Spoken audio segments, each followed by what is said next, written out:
हरियाणा में निकाय चुनाव को लेकर सियासी पारा अब हाई है। नामांकन, शक्ति प्रदर्शन और दिग्गज नेताओं की मौजूदगी में चुनावी रण को और तेज कर दिया है। पंचकुला, अंबाला और सोनीपत में जहां कांग्रेस और बीजेपी आमने सामने है, हर पार्टी अपनी अपनी जीत का दावा कर रही है। वहीं पंचकुला में कांग्रेस के वरिष्ठ नेताओं की मौजूदगी ने पार्टी में एकजुटता दिखाने की अब कोशिश की है। इसी मुद्दे पर हम चर्चा करेंगे अब, जिससे कांग्रेस की एकजुटता पर सवाल उठते नजर आए।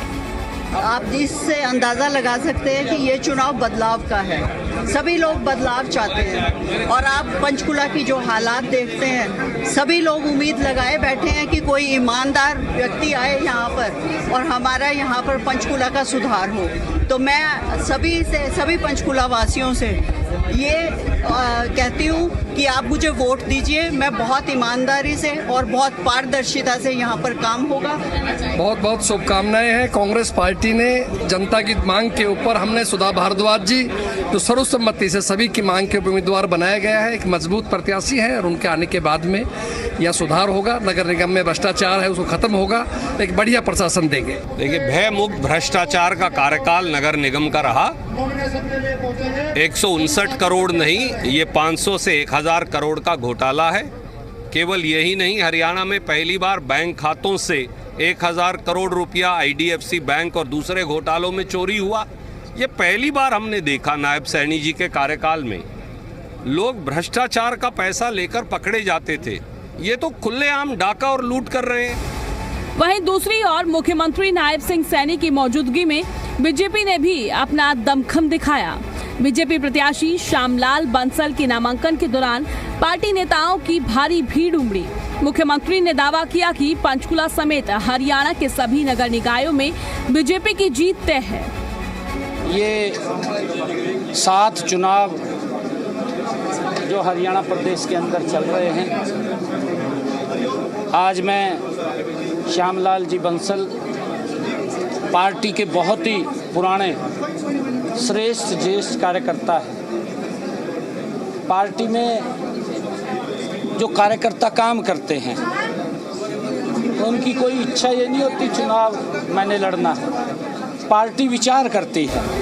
अंबाला नगर निगम चुनाव में भी बीजेपी ने बड़ा शक्ति प्रदर्शन किया।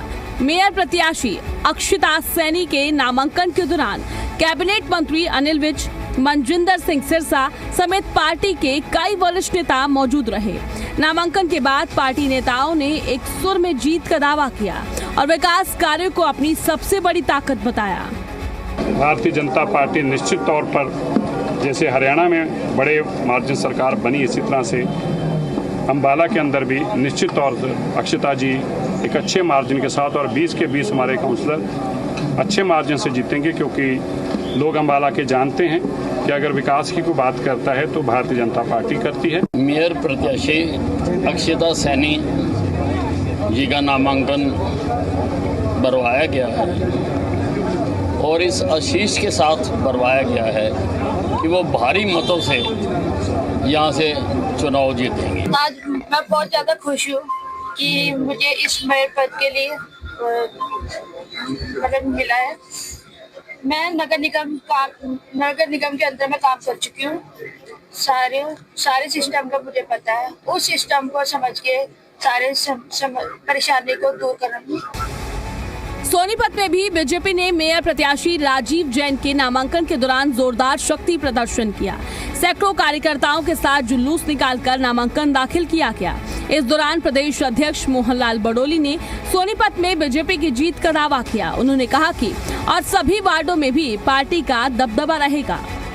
भारतीय जनता पार्टी का इस निकाय चुनाव 2026 में भाई राजीव जैन के जैसे ही उम्मीदवार का चयन की प्रक्रिया हुई, उसके बाद अलग ही जोश सोनीपत में देखने को मिला है। और मैं पूरे विश्वास से कह सकता हूं कि सोनीपत का सभी वार्डों का चुनाव और मेयर का चुनाव भारतीय जनता पार्टी बड़े बहुमत के साथ कमल के फूल का बटन दबाकर भाई राजीव जैन जी को चुनने का काम सोनीपत की जनता करेगी। हरियाणा के इन 3 बड़े शहरों में नामांकन के साथ ही चुनावी जंग साफ होती नजर आ रही है। एक तरफ कांग्रेस संगठन और एकजुटता के सहारे मैदान में है, तो दूसरी तरफ बीजेपी विकास और सत्ता के दम पर जीत का दावा कर रही है। अब देखना यह होगा कि जनता किसके दावों पर मुहर लगाती है और किसका चुनावी गणित सही साबित होता है। ब्यूरो रिपोर्ट, जी मीडिया। अब इसी मुद्दे पर तमाम सवाल भी खड़े हो जाते हैं। एक एक करके सभी सवाल आपकी टीवी स्क्रीन पर फ्लैश होंगे। सवाल नंबर 1, हरियाणा निकाय चुनाव में कांग्रेस कितनी एकजुट है, क्योंकि बार बार कांग्रेस पर आरोप लगते हैं। सवाल नंबर 2, राजनीतिक दलों में गुटबाजी का चुनाव में पड़ेगा असर। सवाल नंबर 3, निकाय चुनाव को लेकर दलों की कैसी है तैयारी। सवाल नंबर 4, हरियाणा निकाय चुनाव में किसका जादू चलता हुआ नजर आएगा। सवाल नंबर 5, बीजेपी कांग्रेस या फिर आप किसके सिर सजेगा ताज। ये तमाम सवाल खड़े हो जाते हैं। इन तमाम सवालों का हम जवाब लेंगे। हमारे साथ पैनल में तमाम मेहमान जुड़ेंगे, क्योंकि अब निकाय चुनाव बिल्कुल नजदीक है और सरगर्मियां तेज हो गई है। फिलहाल हमारे साथ चर्चा में जुड़ चुके हैं भारतीय जनता पार्टी से प्रवक्ता सुभाष सप्रा जी, और वहीं कांग्रेस पार्टी से प्रवक्ता अजय सिंघला जी और आईएनएलडी से विजेंद्र रेड्डी जी। आपका सबसे पहले पैनल में बहुत बहुत स्वागत है आप सभी का, और चर्चा की शुरुआत करते हैं।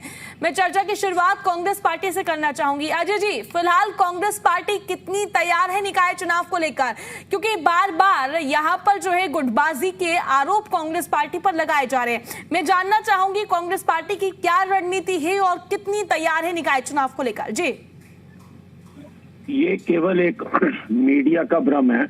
कांग्रेस की गुटबाजी, कांग्रेस पार्टी एक है, होश में है, जोश में है और विश्वास में है जीत की। आज पूरे प्रदेश में जो गुटबाजी की चर्चा है वो केवल भाजपा में है। वो केवल ना दिखाई दे रही है बल्कि सुनाई भी दे रही है। परिवारवाद चरम सीमा पर है और गुटबाजी भी केवल भ्रष्टाचार कौन कितना कर सकता है उसकी सीमा में है।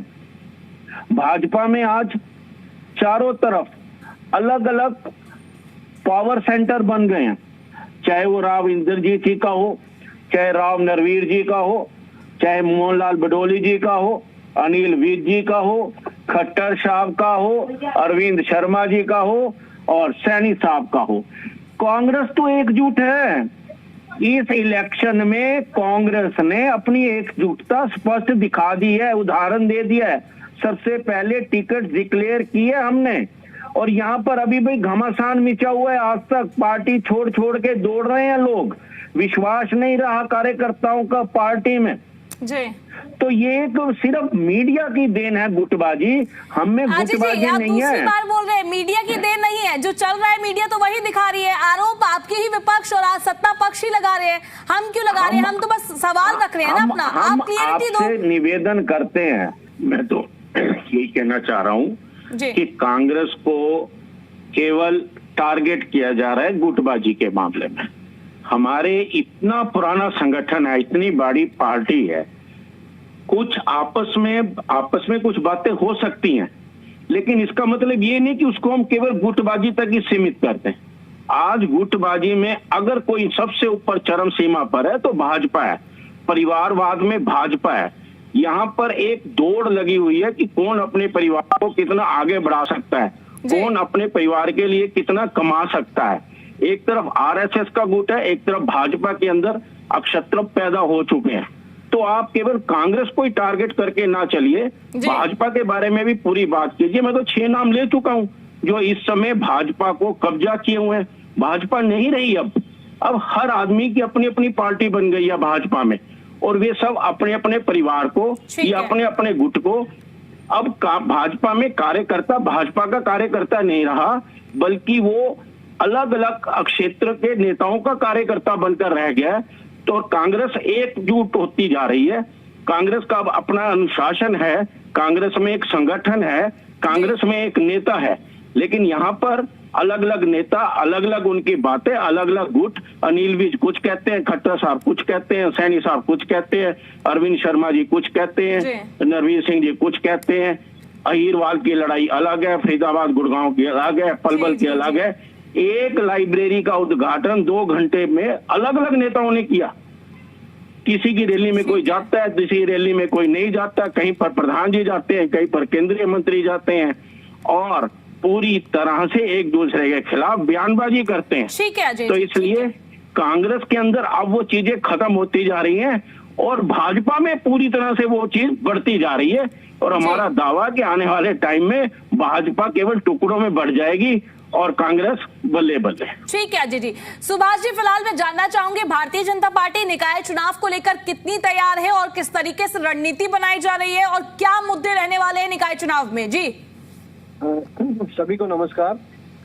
देखिए, अब इलेक्शन शुरू हो चुका है, नॉमिनेशन चल रहे हैं अभी, और भारतीय जनता पार्टी तो आपको पता है बिल्कुल हमारा जो आम कार्यकर्ता भी 365 दिन जन सेवा में रहता है 24/7। हमेशा जो बीजेपी है चुनावी मोड में भी रहती है और चुनावी मूड में भी रहती है।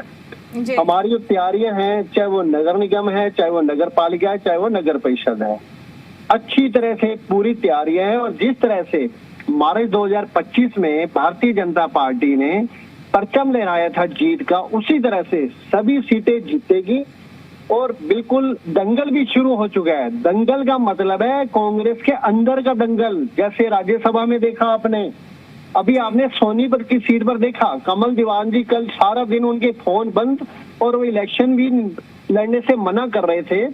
सभी मीडिया में चल रहा है, सभी प्रेस में आ रहा है, सभी सोशल मीडिया में चल रहा है, सैकड़ों न्यूज चल रहे हैं। बाद में उसको मनाने का प्रयास किया गया। तो इसके साथ साथ उन्होंने बिल्कुल विरोध किया था। भाई ये जो पार्षदों की जो लिस्ट जारी करी है उसमें कुछ लोगों ने विरोध किया था उसका पीछे इलेक्शन में, उनके नाम काट दो। तो वहां का जो वार्ड नंबर 18 और 19 है, 2 वार्ड से जो पार्षद जो टिकटार्थी थे उनके मतलब उनका जो है ना टिकट काटा गया। और सबसे बड़ी बात ये है, जिनका टिकट काटा गया वही तो हरवाएंगे, वही तो मिट्टी में मिलाएंगे ना, वही तो इलेक्शन हरवाएंगे कमल दीवान को। और इसी तरह से आपने राज्यसभा के चुनाव में देखा, इनके 37 MLA थे जिसमें 25% मतलब 5 ने तो वोट, 4 ने तो 5 ने तो वोट नहीं डाला और 4 आपकी क्रॉस हो गई, यानी 25% को विश्वास नहीं था और 5 आपने सस्पेंड कर दिए। सबसे बड़ी बात है, जो महिलाएं जो है वो कह रही है सर हमने वोट दिया आपको दिखा के दिया है। अब जिस तरह से नारी शक्ति वंदन अधिनियम पे इन्होंने मतलब विश्वासघात किया महिलाओं से, निकाय चुनाव उसी तरह से इन 2 महिलाओं से भी इन्होंने धोखा किया, 5 से धोखा किया। वो कह रहे हैं वोट हमने आपको दिए और ये तो हरवाएंगे ना। मैं निकाय चुनाव नगर निगम की और इन चुनावों की बात कर रहा हूँ। ये 5 ये इनकी लुटिया डुबाएंगे कांग्रेस की। अब तो राहुल गांधी जी ने भी मान लिया भाई वेस्ट बंगाल में कांग्रेस आ रही है। देखो आपको सारे चैनल कई उसमें सोशल मीडिया पे चल रहे हैं, उनकी बयान चल रहा है भाई वहां की जो ममता बनर्जी है उसने वहां पे काम बढ़िया नहीं किया, इसलिए वहां पे भारतीय जनता पार्टी आ रही है। अब तो राहुल गांधी जी भी मान गए। और अभी आपने देखा कि मैं स्क्रीन पर देख रहा था, जो 7 जो सांसद हैं उसके राज्यसभा के सांसद है आम आदमी पार्टी के, उन्होंने विश्वास व्यक्त किया मोदी साहब की नीतियों में और उन्होंने ज्वाइन किया। अभी हर किसी को भरोसा है मोदी साहब की नीतियों पर, भारतीय जनता पार्टी की नीतियों पर, और हर कोई इसमें ज्वाइन करना चाहता है। ठीक है। और ये मतलब यही ये जो मैं बात कर रहा था नारी शक्ति वंदन अधिनियम की, ये जो इन्होंने विश्वासघात किया है हरियाणा की आधी आबादी से, पंजाब मतलब हमारे इंडिया की आधी आबादी से विश्वासघात आदरणीय मोदी जी ने किया, भाजपा ने किया। बिल्कुल वोट इस चीज का हम पूरी तरह से विरोध करते हैं। का जो हक है पूरे विपक्ष ने पूरा 2023 में। ठीक है अजय जी, मैं आपके पास आऊंगी, आप अपनी बात को रखिएगा। सुभाष जी, फिलहाल जो मुद्दा है वो नारी शक्ति वंदन नहीं है। निकाय चुनाव को लेकर मैंने सवाल किया था, आपने अब तक आप उस मुद्दे पर ही नहीं आए। मेरा सवाल सिंपल से आपसे ये था कि क्या रणनीति है, किस तरीके से प्लानिंग चल रही है। महिला विधेयक पर झूठ बोलेंगे, ठीक है, जितने भी हमारे स्थानीय मुद्दे हैं मतलब बिल्कुल बढ़िया काम हो रहा है। चाहे वो गली की सड़कें हैं, चाहे पानी की there is no problem at all, बढ़िया सीवरेज की व्यवस्था है, बढ़िया सफाई हो रही है। वो कूड़े की गाड़ी सुबह सुबह आपके घर के दरवाजे पे आ जाती है और वो कहती है जी गीला कूड़ा इधर डालो और सूखा इधर डालो। ऐसा कभी नहीं होता था 2014 से पहले। तो जितने भी काम हो रहे हैं बहुत बढ़िया। ठीक है, एनएलडी से प्रवक्ता विजेंद्र रेड्डी जी भी जुड़े हुए हैं। विजेंद्र जी, फिलहाल मैं जानना चाहूंगी एनएलडी जो है किस तरीके से अपनी रणनीति तैयार कर रही है और निकाय चुनाव को लेकर कितनी तैयार है? जी इंडियन नेशनल लोकदल पार्टी जो तीनों निगम निगमों के चुनाव है उनको अपने सिंबल पर लड़ेगी और पूरी मजबूती के साथ चुनाव लड़ेगी। इंडियन नेशनल लोकदल पार्टी एक बहुत ही बढ़िया अनुशासित पार्टी है और इस पार्टी ने चौधरी अभय सिंह चौटाला के नेतृत्व में आने जो गत वर्ष है उनमें जो एक तरह से मजबूती इसको पार्टी को मिली है वो इन चुनाव में बिल्कुल सामने सबके आ जाएगी और हम जीत के लिए चुनाव लड़ेंगे, जीत के ही लिए लड़ेंगे। लेकिन जहां तक के ये अभी कह रहे थे बीजेपी और कांग्रेस वाले, कांग्रेस की पोल तो जो है ना बहुत सारे सभी लोग खोलते भी रहते हैं, लेकिन इनको पता नहीं क्यों समझ में नहीं आता। जब राहुल गांधी के हरियाणा विजिट की बात होती है और यहाँ के एलओपी लीडर ऑफ अपोजिशन कहते हैं राहुल आए तो आए लेकिन मैं वहां नहीं जाऊंगा। जो स्थानीय नेता अपनी पार्टी के सुप्रीमो के आने पर उनके साथ न जाने तक की बात कर सकते हैं तो उस पार्टी का अनुशासन कैसा होगा ये आप सबके सामने है। आज हरियाणा प्रदेश के सभी शहरों का बहुत बुरा हाल है। बीजेपी की प्रवक्ता कितना भी जो है ना दावे करते रहे, कितनी भी मजबूती के साथ बातें कहते रहे, लेकिन जिस प्रकार से धरातल के ऊपर आज सभी शहरों में न केवल चुनाव से जो जहां पर चुनाव होने हैं वो शहर बल्कि हर शहर में जो भ्रष्टाचार का बोलबाला है, निगमों में, परिषदों में, पालिकाओं में आज भ्रष्टाचार चरम सीमा पर है। बगैर रिश्वत के किसी प्रकार के कोई कार्य नहीं होते और रिश्वत देते ही वो कार्य हो जाते हैं और जब तक रिश्वत नहीं दी जाती है तब तक वो अनैतिक कार्य या गलत कार्य बताए जाते हैं और फिर वो तुरंत ठीक हो जाते हैं। ये भ्रष्टाचार जो चला हुआ है। और जहां तक ये कह रहे हैं कि गलियों में सड़कें अच्छी बनी हुई है, नहीं मेरे भाई, न गली अच्छी है और न ही सड़कें अच्छी हैं। शहरों को आपने गांव बना करके रख दिया है। हमने पहली बार देखा भारतीय जनता पार्टी के शासन में, मैडम जी, शहरों में जहां कंक्रीट के रोड बनते थे, शहरों के ये जो रोड होते हैं कॉलोनियों के बीच में और सेक्टरों के बीच में, आज वहां हर जगह ब्लॉक लगाए गए हैं जिनको के लोगों ने गांव की गलियों में लगाने से मना करने का काम करते हैं।